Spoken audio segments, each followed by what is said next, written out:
Asus kembali lagi menghadirkan sebuah opsi smartphone dalam dimensi kompak, namun tetap bertenaga lewat Asus Zenfone 10. Dibandingkan generasi sebelumnya, terdapat penyempurnaan sana-sini dalam kemasan yang masih sangat familiar, tetap dibanderol dengan harga terjangkau, mulai 9 juta rupiah, seolah tidak berusaha untuk melawan Galaxy S23 Ultra maupun iPhone 15 Pro Series. Asus nampaknya ingin hanya fokus pada segmen pasar yang bisa dibilang dapat mereka kuasai, smartphone gaming serta flagship berdimensi kecil. Meski Apple akhirnya menyerah, Asus lewat Zenfone masih tetap tancap gas. Sayangnya, smartphone ini hadir dengan penyesuaian hardware yang juga menghapus sejumlah fitur kamera superior yang dimiliki generasi sebelumnya. Meski begitu, Asus Zenfone 10 masih bisa tetap menjadi opsi terbaik untuk flagship Android mungil. Berikut review lengkapnya. Dari segi desain mirip seperti yang sebelumnya dengan beberapa perubahan yang sangat kecil. Secara dimensi, desain Asus Zenfone 10 tetap mengutamakan kemudahan dalam menggenggamnya satu tangan. Dengan bobot yang masih sangat ringan di 172 gram. Material bodi belakangnya masih terbuat dari plastik polikarbonat. Tak usah khawatir karena masih terasa cukup solid dan permukaannya kini memiliki tekstur lebih halus. Perbedaan kecil lain ada pada teks pada bodi belakang yang sudah tidak seramai generasi sebelumnya. Beralih ke layar sama seperti generasi sebelumnya. Layar Asus Zenfone 10 masih dirancang cukup mungil dengan dimensi 5,9 inci.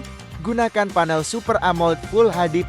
Peningkatan yang dihadirkan adalah resolusi maksimum hingga 144 Hz, membuatnya setara dengan flagship gaming.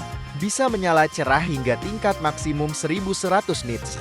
Keempat sisi bezelnya belum dirancang simetris dan sisi bagian atas bawah masih relatif lebih tebal. Namun karena dimensinya yang kompak, masih terlihat lumrah, dan setidaknya ukuran kamera punch hole juga tergolong mungil, saturasi warnanya tergolong memuaskan, dan dapat dikustomisasi tingkat akurasinya maupun sesuai selera lewat menu setting. Refresh rate pada layar Asus Zenfone 10 benar-benar dapat diatur sesuai keinginan, mulai dari auto, 120 Hz, 90 Hz, atau 60 Hz untuk menghemat daya. Dukungan konten HDR10 Plus juga sudah hadir, alias sudah pas untuk akses konten digital dari platform streaming favorit. Beralih ke kamera. Terlihat mirip, namun ada penyesuaian. Termasuk beberapa bagian yang diturunkan, Asus Zenfone 10 tetap memiliki dua sensor kamera di belakang, serta kamera punch hole di depan. Langsung saja kita bahas kesamaan dan perbedaannya dibandingkan generasi sebelumnya. Sensor utama kamera Asus Zenfone 10 bisa dibilang kurang lebih sama, yakni Sony IMX7650MP dengan 6 aksis gimbal stabilizer yang diklaim lebih stabil dibandingkan solusi OIS konvensional. Sementara sensor ultrawide-nya gunakan OmniVision OV13B, naik resolusi dari 12 megapiksel ke 13 megapiksel, namun menghilangkan fungsi autofocus sehingga tidak bisa berperan sebagai kamera makro. Begitu pula dengan sensor kamera depannya. Naik secara resolusi dari 12 megapiksel menjadi 32 megapiksel, gunakan sensor RGB yang secara teori bisa menangkap cahaya lebih baik, namun lagi-lagi menghilangkan kemampuan autofocus, bahkan sudah tidak dapat merekam video 4K.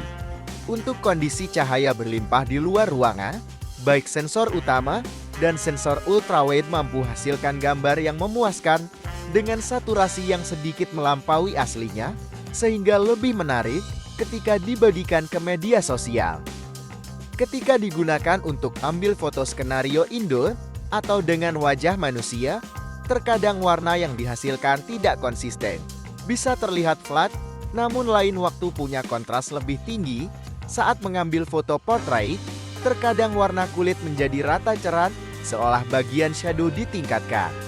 Low light-nya bisa diandalkan, asal ketika menggunakan sensor ultrawide Asus Zenfone 10, wajib mengaktifkan mode malam yang bisa dibuat aktif secara otomatis demi kemudahan jepret foto.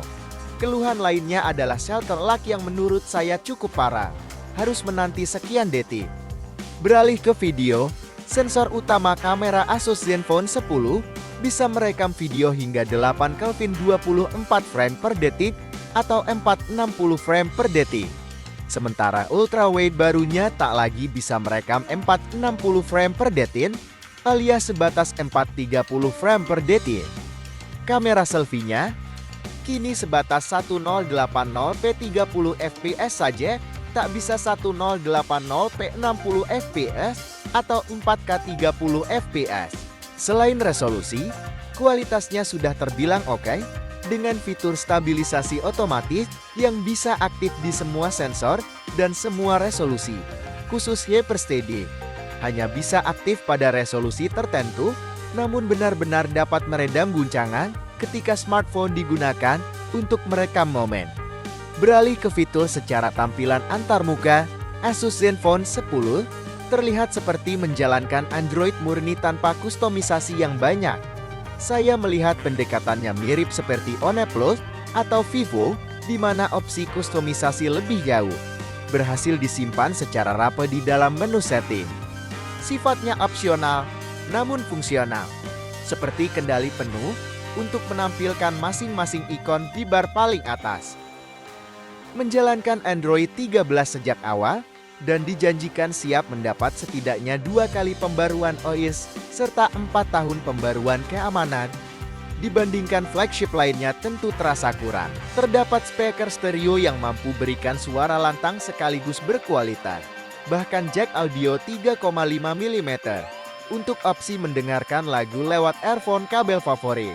Fitur lainnya adalah tombol power yang selain menjadi sensor sidik jari, juga sebagai Zen Touch untuk mengaktifkan. Kamu bisa menentukan fungsinya ketika di swipe ke bawah maupun disentuh 2 kali dengan pintasan sesuai selera. Untuk tangan saya yang besar, fungsi pertama seringkali tidak sengaja aktif saat sedang menggenggam smartphone, sehingga saya matikan. Beralih ke performa, hadir di Indonesia sebagai salah satu dari sedikit opsi smartphone flagship resmi dengan chipset Snapdragon 8 Gen 2. Dibandingkan generasi sebelumnya, chip bikinan Qualcomm 1 ini membawa peningkatan performa sekaligus efisiensi daya lebih baik. Walaupun di atas kertas masih sama-sama menggunakan proses fabrikasi 4 nanometer. Berbeda dengan yang lalu, Asus Zenfone 10 varian dasar kini membawa kapasitas RAM 8GB berjenis LPDDR5X. Dengan opsi lain yakni 16GB buat kamu si paling multitasking.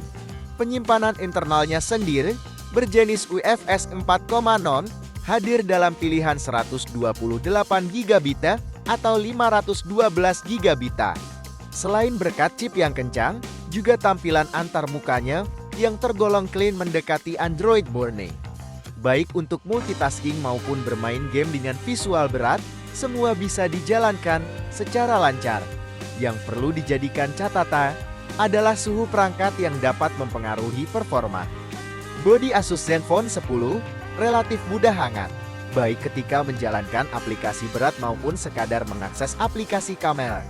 Asus memberikan opsi mode high performance yang fokus memberikan performa maksimal dan membiarkan perangkat terasa panas dalam waktu lebih lama alias mengurangi risiko.